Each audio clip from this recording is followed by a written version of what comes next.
Malam itu, langit Basra tampak merah seperti amarah yang ditahan. Tim nasional Indonesia turun ke lapangan dengan harapan besar membawa doa jutaan rakyat di tanah air. Tapi apa yang terjadi malam itu? Menjadi salah satu malam paling pahit dalam sejarah sepak bola Indonesia. Visual, para pemain berjalan dengan kepala tertunduk. Kamera menyorot wajah Kluivert yang tegang di pinggir lapangan di menit ke-75, Irak memecah kebuntuan. Gol pertama menghantam bukan hanya gawang Indonesia, tapi juga semangat para pemain di lapangan. Kluivert berdiri dingin di tepi lapangan, wajahnya tanpa emosi. Bagi sebagian supporter, itu bukan ketenangan, tapi tanda bahwa pelatih ini sudah kehilangan sentuhan hati. Babak pertama berakhir, dan di ruang ganti, ketegangan memuncak. Suara Kluivert terdengar keras menyalahkan disiplin, menyalahkan fokus, menyalahkan pemain. Namun tak ada satupun yang berbicara, karena di ruangan itu, yang tersisa hanyalah diam dan rasa kecewa. Musik naik, tempo cepat, montage visual kekalahan babak kedua tak banyak berubah.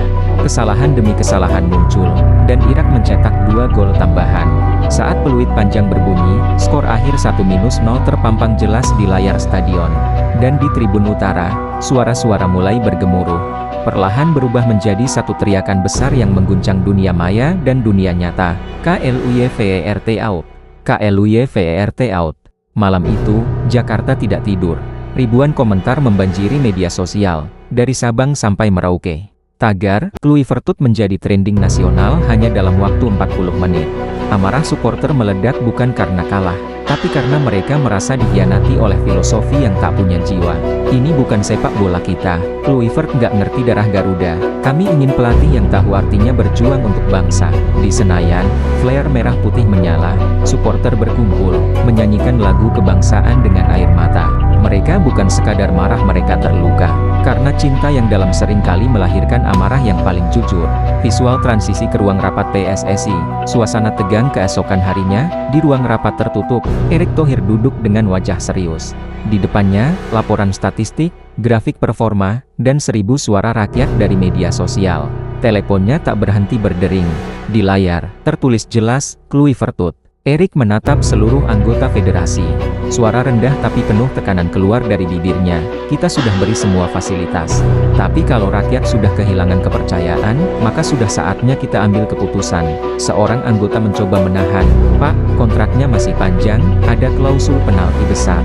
Erick menatap tajam. Lebih besar mana? Denda kontrak, atau hilangnya kepercayaan jutaan supporter? Semua terdiam. Dan malam itu, keputusan bulat diambil. Visual, flash kamera wartawan. Konferensi pers PSSI sore harinya, seluruh media berkumpul di kantor PSSI. Erick Thohir berdiri di podium, dengan wajah tegas namun lelah. Kami menghormati jasa Coach Kluivert, namun kami juga harus menghormati suara publik. PSSI memutuskan untuk mengakhiri kerjasama ini. Indonesia butuh pelatih yang tak hanya mengerti strategi, tapi juga mengerti hati. Sorak-sorai memenuhi ruangan. Di luar gedung, ribuan supporter bersorak lega, bendera berkibar tinggi. Dan malam itu, langit Senayan kembali bercahaya bukan karena kemenangan, tapi karena kejujuran narator. Keesokan harinya, media nasional menulis dengan huruf besar di halaman utama, KLUIVERT resmi dipecat Erick Thohir. Dengar suara rakyat. Video-video supporter viral di seluruh platform. Anak muda, orang tua, bahkan pelajar, semuanya bersatu dengan satu pesan, Garuda tak boleh mati. Di balik amarah yang besar, muncul api kecil bernama harapan.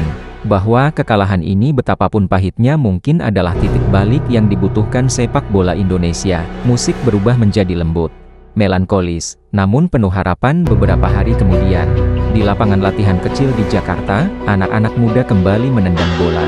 Mereka mengenakan jersey merah dengan lambang Garuda di dada, dan salah satu dari mereka berkata pelan, "Gak apa-apa kalah, asal jangan berhenti percaya." Kadang, perubahan lahir dari amarah. Kadang, cinta pada bangsa harus melewati luka. Tapi satu hal pasti, Garuda boleh jatuh, tapi Garuda tak akan pernah menyerah. Musik menggelegar pelan, diakhiri sorak stadion. Indonesia, Indonesia.